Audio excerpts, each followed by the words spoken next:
Okay friends. Mind power part 2 Sethu Vignanam book continue చేద్దాము. So, last సెషన్‌లో మనము మనలో ఉన్న నెగెటివ్ ఎమోషన్స్ ఎందుకొస్తున్నాయి? దాన్ని మన నుంచి ఎలా తీసేయాలి అని చెప్పుకున్నాము. దాన్ని కంటిన్యూ చేద్దాం. Living the life of is and creation, not the life of effort. జీవితం అనేది అతి సునాయాసంగా, సరళంగా సృష్టించేదిగా ఉండాలి. అంతే తప్ప ప్రయత్నపూర్వకంగా ఉండకూడదు. అంతరంగ ప్రపంచం నుండే ఈ ప్రపంచంలోనికి సంఘటనలు ఉద్భవించాయి. మీ మేధస్సు కూడా ఉద్భవించింది. ఉత్సాహం, ఉల్లాసంతో సృష్టించడము జరుగుతున్నది. ఉన్నతోన్నత గుణాలు అంతరంగం నుంచే ఉద్భవిస్తున్నాయి. చిత్రీకరణ, ఎమోషన్స్, ఫీలింగ్స్, నిశ్చయ వాక్యాలు అంటే ఎఫర్మేషన్స్ మరియు మీ రూపంలో మీ లోపల సృష్టించుకోండి. సో, మనకి ఏదైతే కావాలి అనుకుంటున్నామో రియాలిటీలో వాటన్నిటిని ఎమోషన్స్, ఫీలింగ్స్, ఎఫర్మేషన్స్‌తో ఇమాజిన్ చేసుకుంటే అవి మనలో ఇన్నర్‌తో కనెక్ట్ అయ్యి చేసుకుంటే అవి బయట జరుగుతాయి అని. నెక్స్ట్ వచ్చి అన్నింటికంటే ప్రమాదకరమైన విషయం. మీ ఎమోషన్స్‌ని, ఫీలింగ్స్‌ని, ఆకాంక్షలను, లక్ష్యాలను అణచిపెట్టడం ఏ ఫీలింగ్ అయినా, ఎమోషన్స్ అయినా వాటి భౌతిక రూపంలో పరివర్తనం చెందవలసిందే. మీ లోపలే బంధించి పెడితే అవి మీ దేహాన్ని ప్రభావితం చేసి వ్యాధులకు గురి చేస్తాయి. ఇక్కడ మనం నెగెటివ్ ఎమోషన్స్ గురించి చర్చించుకుంటున్నాం.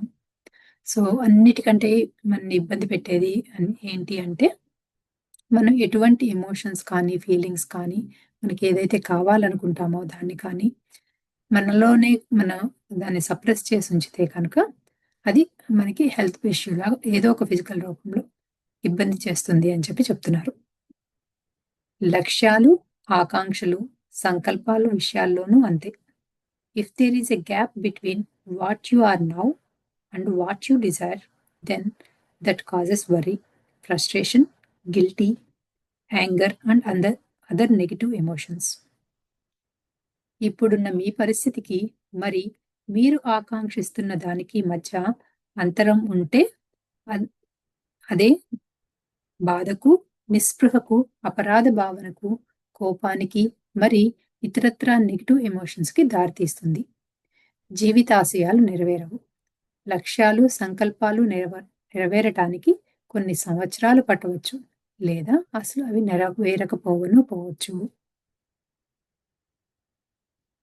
సో, మనం అనుకున్న దానికి మనకి ఏదైతే కావాలి అనుకుంటున్నామో, మనం ఇప్పుడున్న ఏ సిట్యుయేషన్‌లో ఉన్నామో, ఈ రెండిటికి చాలా గ్యాప్ ఉంటే కనుక అదేమవుతుంది, మనలో నెగెటివ్ ఎమోషన్స్ తీసుకొస్తుంది. బాధగానో, లేకపోతే గిల్ట్‌గానో, ఏ కోపంగానో ఏదో ఒక రకమైన నెగెటివ్ ఎమోషన్స్ తీసుకొస్తుంది.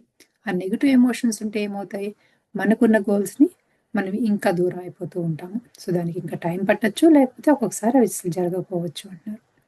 ఈ నెగెటివ్ ఎమోషన్స్‌ని అణుచుకోవటం వల్ల ఆధ్యాత్మిక పురోగతి మందగిస్తుంది. సో, మనలో ఎటువంటి నెగెటివ్ ఎమోషన్ ఉన్నా దాన్ని సప్రెస్ చేసుకోకూడదు అని చెప్తున్నారు. మానసిక సమస్యలు, తద్వారా శారీరక వ్యాధులు సంక్రమిస్తాయి. జీవితంలో పురోగతి అనేది ఎప్పుడు మందగిస్తుందో పర్యవసానంగా జీవితంలో దుఃఖం, విషాదం చోటు చేసుకుంటాయి. సో, మనం నెగెటివ్ ఎమోషన్స్‌ని సప్రెస్ చేస్తూ ఉంటే, ఎనీ ఎమోషన్ సప్రెస్ చేస్తూ ఉంటే ఏమవుతుంది? సో, దానిలో ఫిజికల్‌గా మనకి హెల్త్ ప్రాబ్లమ్స్ వస్తాయి. దానివల్ల ఏంటి, మన జీవితంలో ఎదగటానికి ఇబ్బందులు ఎక్కువ ఎదురవుతా ఉంటాయి. అనేక సార్లు ఈ పుస్తకంలో ధ్యానం, స్వాధ్యాయనం, సజ్జన సాంగత్యం అంటే meditation, spiritual book reading, meeting with the spiritual masters చర్చించుకుంటూ ఉన్నాము. అలాగే నెగెటివ్ ఎమోషన్స్‌ని ఎలా బయటికి పంపేయవచ్చో చాలా అభ్యాసాల్లో చర్చించుకున్నాం. ఎన్ని చెప్పుకున్నప్పటికీ ప్రాక్టీస్ అనేది చాలా చాలా ముఖ్యం. స్విమ్మింగ్ అంటే ఈత నేర్చుకోవాలి. నేర్చుకోవాలి అని ఎన్ని పుస్తకాలు చదివినా, ఎన్ని ప్రసంగాలు విన్నా, ఎన్ని వీడియోలు చూసినా ఈత రాదు కదా! సంగీతం విషయంలోనూ అంతే. సంగీతంపై పుస్తకాలు చదివి, వీడియోలు చూసి, ప్రసంగాలు విని ఊరుకుంటే సరిపోదు. సంగీతం ప్రాక్టీస్ చేయవలసిందే. విజయం అంటే సక్సెస్ మరి పాజిటివ్ ఎమోషన్స్‌కి ఎంత బాధ్యత తీసుకుంటున్నారో ఈ నెగెటివ్ ఎమోషన్స్‌ని అంటే పట్ల కూడా అంతే బాధ్యత తీసుకొని, వాటిని మీ మస్తిష్కం నుండి బయటికి పంపేయాల్సి ఉంది. సో, మనకి నెగెటివ్ ఎమోషన్స్ మనలో ఉన్నాయి అని జస్ట్ అవేర్ అవ్వటమే కాదు, దాన్ని యాక్సెప్ట్ చేయటమే కాదు, దాన్ని ప్రాక్టీస్ చేసి మన నుంచి ఎంతో ప్రేమతో వాటిని బయటికి తీసేయాలి. అది తీసేసి దాని రెస్పాన్సిబిలిటీ మనకి లైఫ్‌లో ఏమైతే జరుగుతున్నాయో, మన నెగెటివ్ ఎమోషన్స్ వస్తున్నాయి, వాటన్నిటికి కూడా రెస్పాన్సిబిలిటీ మనం తీసుకోవాలి అని చెప్తున్నారు. సో, స్విమ్మింగ్ కానీ, మ్యూజిక్ కానీ మనం జస్ట్ వింటూ ఉండటం వల్ల గానీ, చూస్తూ ఉండటం వల్ల గానీ మనకి అది నేర్చుకోలేం కదా! అలానే నెగెటివ్ ఎమోషన్స్ కూడా సేమ్ అంతే. మనం వాటిని మనలో నుంచి తీసివేయాలి అని చెప్తున్నారు. కార్లోస్ కస్టాండే, డాన్ జూన్ పుస్తకాలు మహా అద్భుతమైన ఆధ్యాత్మిక శాస్త్రాన్ని బోధిస్తాయి. అమెరికాలో ఆంథ్రోపాలజిస్ట్ కార్లోస్ కాస్టాండియా ఆధ్యాత్మిక శాస్త్రంపై 12 గ్రంథాలు రచించారు. డాన్ జూన్ బోధన ఏం చెప్తుంది అంటే, మనిషిని పతనం చేసేవి లేదా ఆధ్యాత్మిక మరియు ప్రాపంచిక విషయాలు ప్రధానంగా 4. అవి భయం, 1 భయం, 2 సోమరితనం, 3 గర్వం, 4 అలసత్వం. సో, మనలో ఫియర్ ఉన్నా, లేజీనెస్ ఉన్నా, గర్వం ఉన్నా, పోస్ట్‌పోన్‌నెస్ ఉన్నా, ఏమైనా సరే ఈ నాలుగిట్లో ఏమున్నా కూడా మన ఆధ్యాత్మికతని మనం పురోభివృద్ధిని తగ్గిస్తాయి అని చెప్తున్నారు. భయం గురించి చాలా విషయాలు చెప్పుకున్నాం. అలసత్వం యొక్క అభిలక్షణాల గురించి ఉదాసీనత అనే టాపిక్‌లో చర్చించుకుందాం. సోమరితనం గురించి ఒక తామసిక గుణం అంటే తమో గుణం. గర్వం అనేది రాజస్ గుణం అంటే రజోగుణం. గర్వం అనే గుణం కొంతవరకు పర్లేదు. ఎలాగూ గర్వభంగం అంటే ప్రకృతి చేత జరుగుతుంది కాబట్టి. ప్రతి మనిషికి కొన్ని సందర్భాల్లో గర్వం వస్తుంది. ప్రకృతి మీకు గర్వభంగం కలిగించేటట్లు చేస్తుంది. చర్యకు ప్రతిచర్య, యాక్షన్ ఈక్వల్ టు రియాక్షన్ ఉంటుంది కాబట్టి, గర్వభంగం నుండి ఆధ్యాత్మిక, మానసిక, భావోద్వేగ పాఠాలు నేర్చుకోవటం జరుగుతుంది. కొన్ని సందర్భాల్లో గర్వం అవసరం కూడా. గర్వభంగం నుంచి సంఘర్షణ మరి సంఘర్షణ నుండి అంతరా అంతర్ అంతర్మదనం. ఆ తరువాత విచక్షణ. What is good and what is bad. ఆ తరువాత వివేకం జనిస్తుంది. సో, ఈ ఇగో కూడా మనకి అవసరమే అని చెప్తున్నారు. సో, ఈ ఇగో కొన్ని ఈ సిట్యుయేషన్స్‌లో మనకు హెల్ప్ కూడా చేస్తుంది. ఎందుకు అంటే మళ్ళీ ఒకసారి పారాగ్రాఫ్ చదువుతాను. గర్వం నుంచి సంఘర్షణ, మరి సంఘర్షణ నుంచి అంతర్మదనం, ఆ తరువాత విచక్షణ, ఆ తర్వాత వివేకం జనిస్తాయి. సో, ఈ ఇగో వల్ల మనలో ఎంతో బ్యాటిల్ జరుగుతూ ఉంటుంది. అది కరెక్టా? కాదా? ఇదా? కాదా? అని. అలా అంత బ్యాటిల్ జరగటం వల్ల మనకేం జరుగుతోంది? మనలో ఏది కరెక్టు, ఏది తప్పు అనే విచక్షణ దానిలో ఒక క్లారిటీ, వివేకం కూడా వస్తున్నాయి అని చెప్తున్నారు. సోమరితనం మరియు అలసత్వం అంటే వృద్ధాప్యపు భావన అనే ఈ లక్షణాలను, గుణాలను వదిలించుకోవటానికి కొంత సాధన అత్యంత అవశ్యం. అనేక సంవత్సరాల నుండి, బహుశా అనేక జన్మల నుండి కొనసాగుతున్న ఈ ఎమోషన్స్ సోమరితనము, అలసత్వము అంత సులభంగా పోవు. కొంత సాధన అవసరం. సో, భయం గురించి ఆల్రెడీ కొన్ని టాపిక్స్ చెప్పేసారు కదా! నాలుగిట్లో. సో, గర్వమేమో మనకి ఆహ్, ఆటోమేటిక్‌గా ఈ ఆహ్, నేచర్ మనకేదన్నా ఇగో ఉంటే కనుక మనం చేసే ప్రతి యాక్షన్‌కి ఒక రియాక్షన్ చూపిస్తుంది కాబట్టి, ఆ రెండిటి గురించి ఎక్కువ చెప్పట్లేదు. సోమరితనం, అలసత్వం అనే ఆ రెండిటి గురించి ఎక్కువ కవర్ చేస్తున్నారిక్కడ. సో, ఈ సోమరితనము, అలసత్వం, లేజీనెస్, పోస్ట్‌పోనింగ్‌మెంట్ లేదు, ఓపిక లేదు అనే ఒక రకమైన ఈ గుణాలని మనము ఆహ్, ఈ లైఫ్‌లో కానీ, ఇంతకుముందు ఆహ్, జన్మల్లో కానీ అవి మనతో తెచ్చుకొని ఉండొచ్చు అని చెప్తున్నారు. శైశవ ఆత్మలు అంటే ఇన్ఫాంట్ సోల్స్, శిశు ఆత్మలు, బేబీ సోల్స్ ఈ 2 లక్షణాలు ఉంటాయి. ఇవి పూర్తిగా తమో గుణానికి సంబంధించినవి. శక్తి శక్తి స్థాయిలు అంటే ఎనర్జీ లెవెల్స్ పెరిగితే తప్ప ఈ స్థితిలో ఉన్న ఆత్మలు రజోగుణంలోనికి ఆ తర్వాత పాజిటివ్ ఎమోషన్‌లోనికి రావు. సో, ఈ 2 సోమరితనము, అలసత్వం అనేవి ఇన్‌ఫాంట్ అండ్ బేబీ సోల్స్‌లో చాలా ఎక్కువగా ఉంటాయి అంటున్నారు. సో, వాటి నుండి బయటికి రావాలి అంటే వాటి ఎనర్జీ లెవెల్స్ పెంచుకోవాలి. ఈ పుస్తకం చదువుతున్నారు అంటే రజోగుణంలో చివరి స్థాయి మరి సాత్విక గుణం కలవారు అయితేనే సాధ్యం. శుద్ధ సాత్వికం మరియు నిర్గు నిర్గుణం కలవారు ఈ పుస్తకంలోని సారాంశాన్ని చాలా చక్కగా అర్థం చేసుకోగలుగుతారు. వీరి గురించి ఇంకొక పుస్తకంలో వివరంగా చర్చించుకుందాం. సేతు విజ్ఞానం గ్రంథాలు, భగవద్గీత, ఉపనిషత్తులు అర్థమవుతున్నాయి అంటే సాత్విక, శుద్ధ సాత్విక గుణాల్లోనికి వచ్చేసినట్లే. ఈ గుణములు అన్నింటి గురించి చాలా వివరంగా, విపులంగా 'ది మైండ్ పాశుపతాస్త్రం' అనే పుస్తకంలో చర్చించుదాం. చైతన్య శక్తి వికాసం అంటే కాన్షియస్‌నెస్ ఎక్స్‌పాన్షన్ పట్ల జిజ్ఞాస కలవారు ఈ పుస్తకాన్ని చదవండి. సో, మనకి అందరము కూడా సాత్విక గుణంలోనికొచ్చేసాము అని చెప్పి చెప్తున్నారు. సో, అది లేకపోతే మనకి ఈ సేతు విజ్ఞానం బుక్స్ అర్థం కావు. సేతు విజ్ఞానం కానీ, భగవద్గీతలు కానీ, ఉపనిషత్తులు కానీ ఇవన్నీ అర్థం కావాలి అంటే సాత్విక లేదా శుద్ధ సాత్విక గుణాల్లో ఉన్న సోల్స్‌కి మాత్రమే ఇవి అర్థమవుతాయి అని చెప్తున్నారు. సో, సేతు విజ్ఞానంలో పాశుపతాస్త్రం అంటే మన కాన్షియస్‌నెస్‌ని ఇంకా ఎక్స్‌పాన్షన్ ఎలా చేయాలి అనేది బుక్ కవర్ చేస్తుంది అని చెప్తున్నారు. సో, మళ్ళీ ఇప్పుడు గర్వం అంటే ప్రైడ్ గురించి కొన్ని లక్షణాలు చెప్తున్నారు. గర్వానికి సంబంధించిన కొన్ని అభిలక్షణాలు ఇక్కడ చూడండి. నేను వాళ్ళ మాదిరిగా కానే కాదు. నాకు అన్నీ తెలుసు. నా మార్గం మాత్రమే సరియైనది. ఇతరుల సరియైన మార్గంలో ప్రయాణించటం లేదు. ఇలాంటి మనుషులతో కలిసి వ్యాపారము లేదా వ్యవహారము చేయలేను. నా స్వభావం వేరు.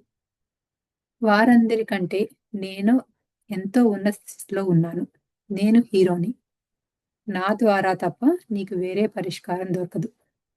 అందరికంటే నేను చాలా చాకచక్యంగా వ్యవహరించగలను. నేను చేస్తున్నది కరెక్టు. నేను చెప్పినట్లు మాత్రమే చెయ్యి. చేయకపోతే get out from here.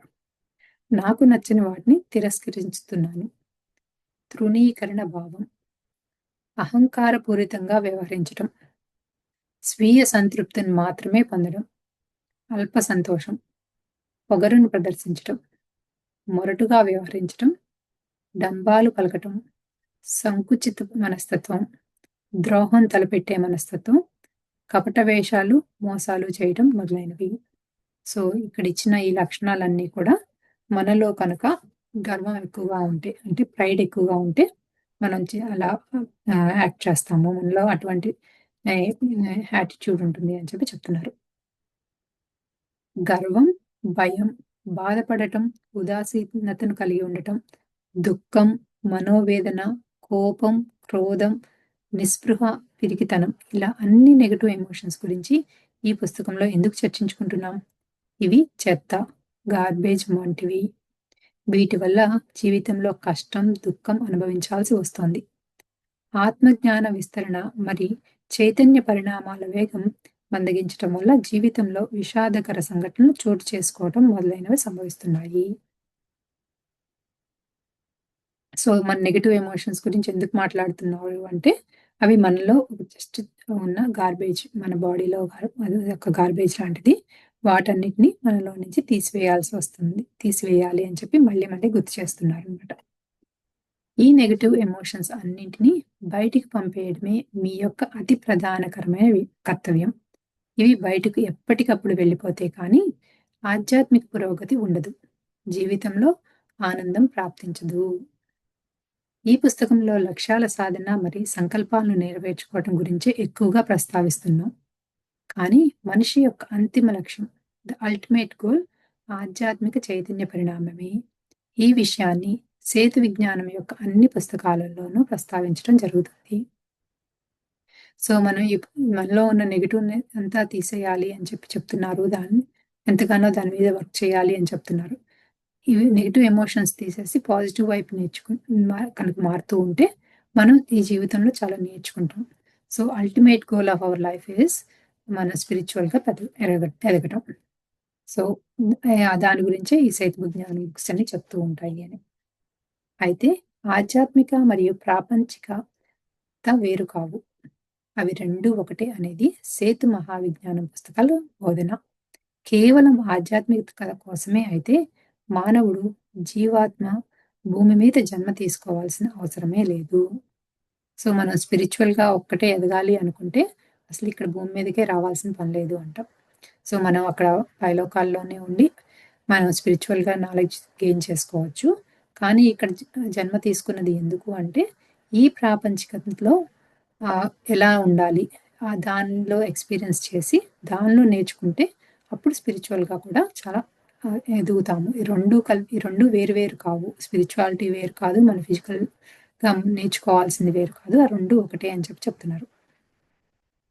Carlos కస్టాండా and don June రాసిన గ్రంథాలు చాలా అద్భుతమైన ఆధ్యాత్మిక సందేశాలు కలిగి ఉన్నాయి.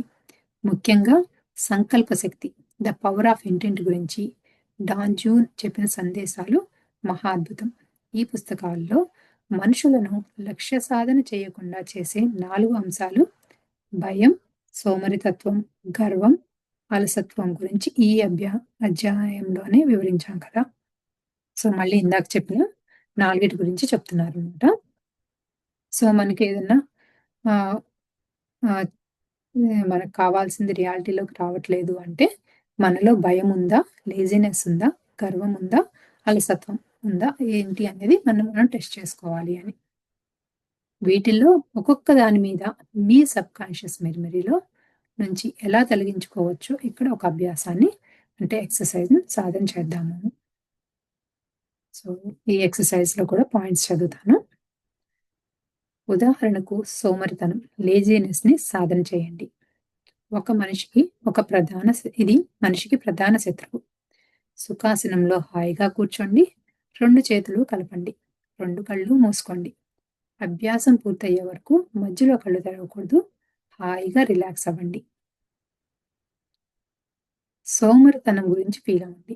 దాన్ని ఆస్వాదిస్తూ అనుభూతి చెందండి.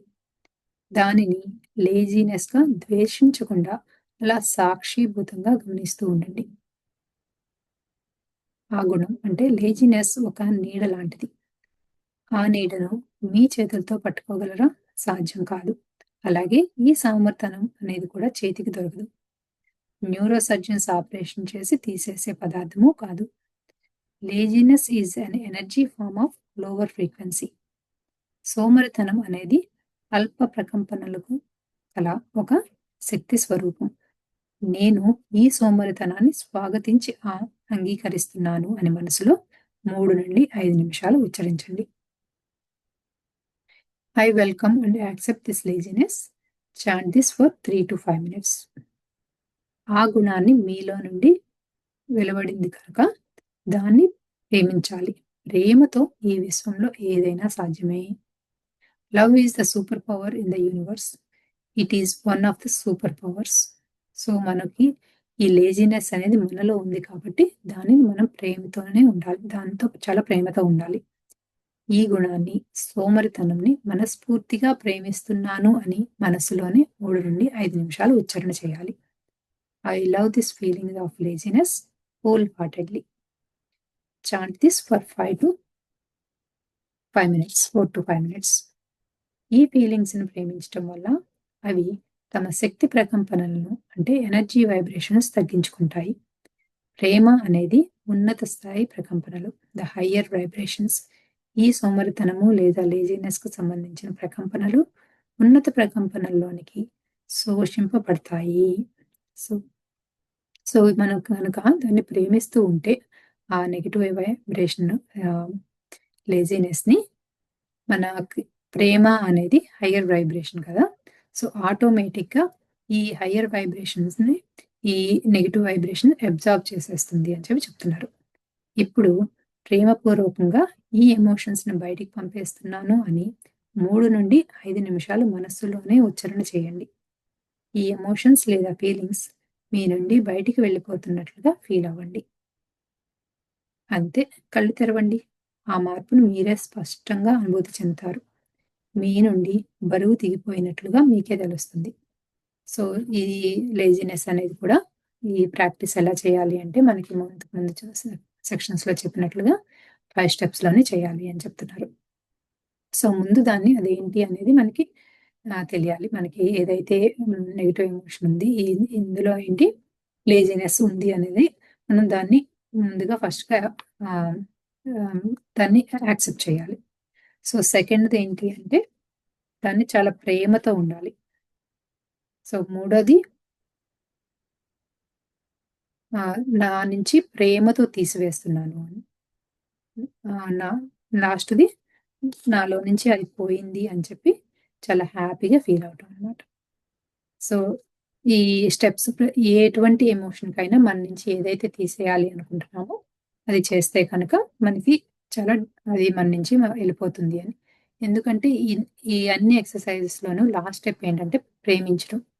సో, మనలో అది ఉన్నది అని యాక్సెప్ట్ చేసి ప్రేమిస్తున్నాం కాబట్టి, ఆ హైయర్ వైబ్రేషన్‌ను లోవర్ వైబ్రేషన్‌ని ఆటోమేటిక్‌గా అబ్సార్బ్ చేసేసి, దాన్ని మన నుంచి తీసేస్తుంది అని చెప్పి చెప్తున్నారు. ధ్యానంలోనూ ఈ నెగెటివ్ ఎమోషన్స్‌ని మీ నుండి బయటికి పంపేయవచ్చు. కానీ ధ్యానంలో వేగం లేదా నిదానంగా ఈ ఎమోషన్స్ ఎలా వెళ్ళిపోతాయనేది మీ యొక్క నివేదన అంటే సరెండర్‌నెస్ పైన ఆధారపడుతుంది. ఈ పుస్తకంలో ఇచ్చిన ఎక్సర్‌సైజెస్ మాత్రమే చాలా వేగాన్ని ప్రభావాన్ని చూపుతాయి. సో, అది మనకి ఎంత ఫాస్ట్‌గా అది ఎళ్ళిపోతుంది మన నుంచి ఆ నెగెటివ్ ఎమోషన్స్ అనేది, మనం ఎంత సరెండర్ అయ్యి ఉంటాము.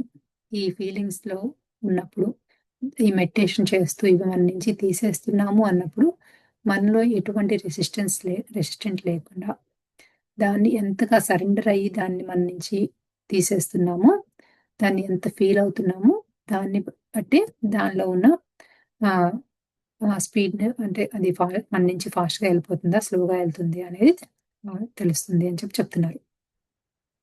ధ్యానం, స్వాధ్యాయనం, సజ్జన సాంగత్యం అనేవి గొప్ప సాధనా మార్గాలు. స్పిరిచ్యువల్ బుక్ రీడింగ్‌తో మీ యొక్క చైతన్య పరిణామాన్ని అతి వేగంగా విస్తరింపచేసుకోవచ్చు. ఈ విషయాలను అనేక సార్లు పదే పదే ఈ పుస్తకంలో ప్రస్తావించుకుంటున్నాం. అందుచేత వీటికున్న ప్రాధాన్యత అంతటి కాబట్టి. సో, మనందరికీ తెలిసినట్లే meditation, spiritual book reading, meeting with spiritual masters అనేవి ఎంతో మనకి హెల్ప్ చేస్తాయి అని చెప్పి చెప్తున్నారు. గర్వము, అలసత్వము, భయము మరి ఏదైనా సరే నెగెటివ్ ఎమోషన్స్ ఈ రీతిలో బయటికి పంపేయచ్చు. 15-20 నిమిషాలు ప్రాక్టీస్ చేయండి చాలు. వాస్తవ రూపం అంటే మేనిఫెస్టేషన్ చెందించే ప్రక్రియ గురించి ఈ పుస్తకంలో ఒక ప్రపంచ స్థాయి అభ్యాసాన్ని ఇవ్వటం జరిగింది. క్రమం తప్పకుండా రెగ్యులర్‌గా సాధన చేయండి. ఈ పుస్తకం మొత్తము ఎమోషన్స్, శక్తి, చైతన్య శక్తి, సబ్‌కాన్షియస్ నమ్మకాలు, నెగెటివ్ ఎమోషన్స్‌ని తొలగించుకోవటం, లక్ష్యాలను వాస్తవ రూపం చెందించుకోవటం గురించే. సో, మనకి 'మైండ్ పవర్' అనే పుస్తకము అంతా దేని గురించి అంటే ఎమోషన్సు, కాన్షియస్‌నెస్, ఎనర్జీస్‌ని, సబ్‌కాన్షియస్ బిలీఫ్స్‌ని వీటన్నిటి నుంచి కూడా నెగెటివ్ ఎమోషన్స్‌ని ఎలా తీసేయాలి? అవి తీసేసి మనకు కావాల్సిన గోల్స్‌ని ఎలా మేనిఫెస్ట్ చేయాలి అనేది చెప్తూ ఉన్నారనమాట. ఆత్మ, ఆత్మశక్తి, మల్టీ డైమెన్షన్స్, ఆత్మ, ఆత్మ యొక్క విరాట్ స్వరూపము మొదలగు సేతు మహావిజ్ఞాన అంశాలను లోతుగా ఈ పుస్తకంలో చర్చించలేదు. మైండ్ పవర్ పార్ట్ 1లో, థాట్ పవర్ పార్ట్ 1లో, థాట్ పవర్ పార్ట్ 2లో, మహా ఆరోగ్య శాస్త్రం అను గ్రంథాల్లో చాలా ఆత్మ మరి విశ్వం అంటే సోల్ అండ్ యూనివర్స్ గురించి చాలా విషయాలు చర్చించుకున్నాము. సో, మనం చదువుతుంది పార్ట్ 2 కదా! పార్ట్ 2లో ఈ సోల్, మల్టీ డైమెన్షన్ సోల్ గురించి ఎక్కువ మాట్లాడలేదు. వేరే పుస్తకాల్లో ఆహ్, చెప్పారు అని చెప్పి చెప్తున్నారు. God is the creator. God creates.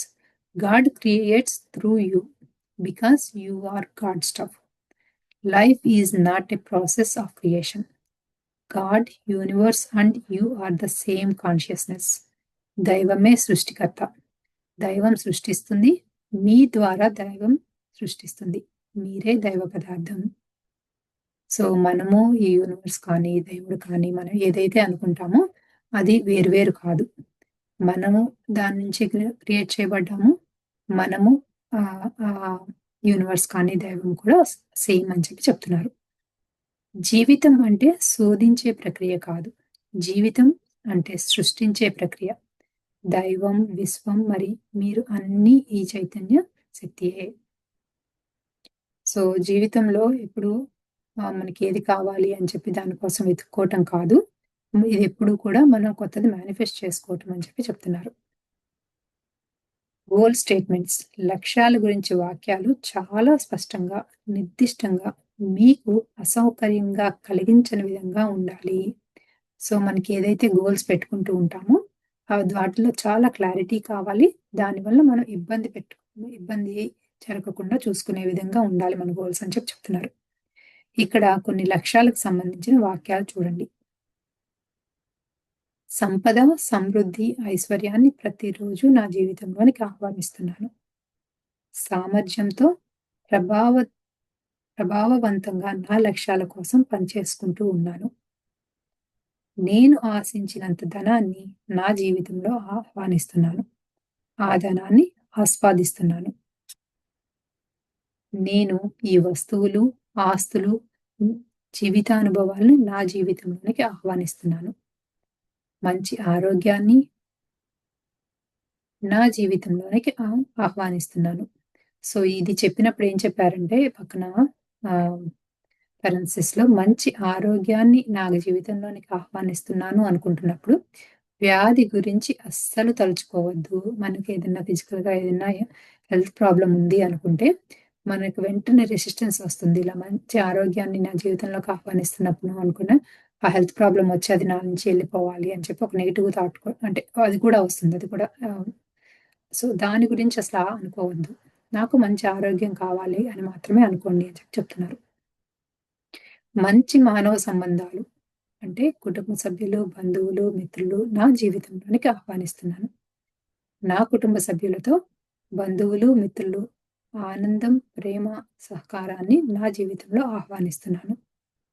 ఇలాంటి వాక్యాలు పాజిటివ్‌గా తయారు చేసుకొని వాటిని ఫీలింగ్స్, ఎమోషన్స్‌తో అనుభూతి చెందండి. మీరు వాంఛించినవి నిజంగా ప్రవేశిస్తే మీ ప్రవర్తన, అనుభూతులు ఎలా ఉంటాయో భావన చెందండి. సో, ఇక్కడ 8 ఇచ్చారు. మనం ఎలా ఎటువంటి గోల్స్ పెట్టుకోవాలి, లక్ష్యాలు పెట్టుకోవాలి మన జీవితంలో అని.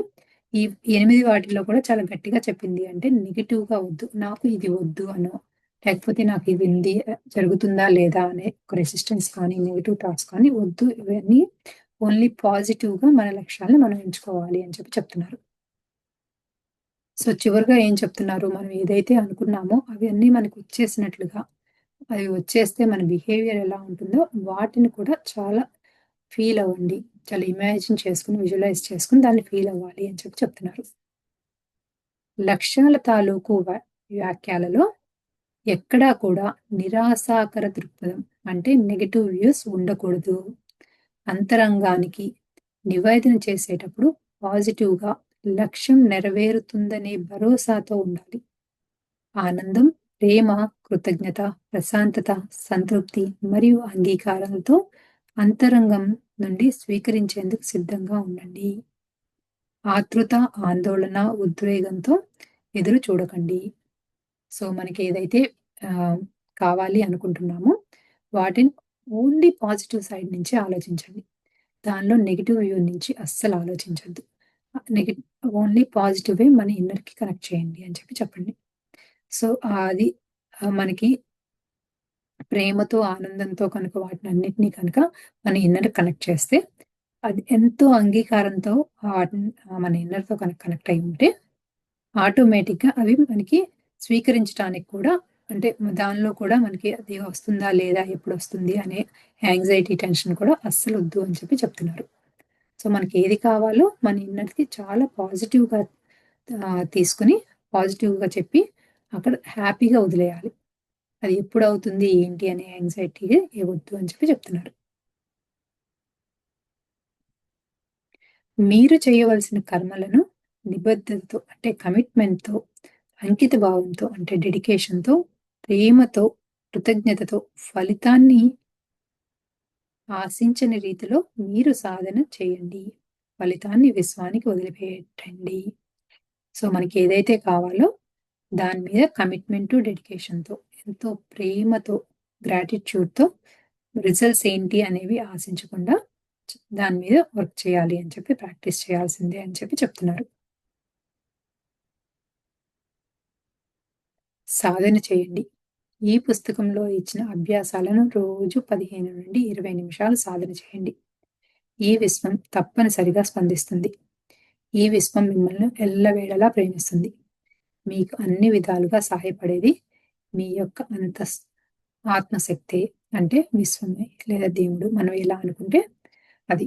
సో, మనకి ఎల్లప్పుడూ కూడా ఈ యూనివర్స్ హెల్ప్ చేస్తూ ఉంటుంది. ఎప్పుడు ప్రేమిస్తూనే ఉంటుంది. దానితో మనం ఎప్పుడు కనెక్ట్ అయ్యి ఉంటే సరిపోతుంది అని చెప్తున్నారు. సో, మనలో ఏదైతే నెగెటివ్ ఫీలింగ్స్ ఉన్నాయో, లేకపోతే సంకల్పాలు చేయాలి అనుకుంటున్నామో, వాటన్నిటిని కూడా మనకి ఈ ఎక్సర్‌సైజెస్ చెప్పారు కదా! 5 స్టెప్స్‌లో వాటిని ప్రాక్టీస్ చేస్తూ ఉండాలి.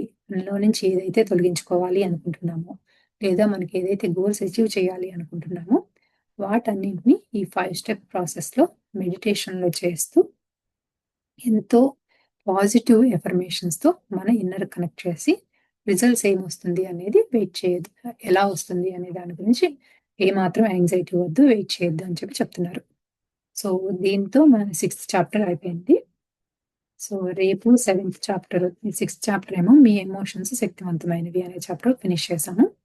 రేపు వచ్చి అడగండి ఇవ్వబడును అనే చాప్టర్ రేపు కంటిన్యూ చేసుకుందాం. Okay friends.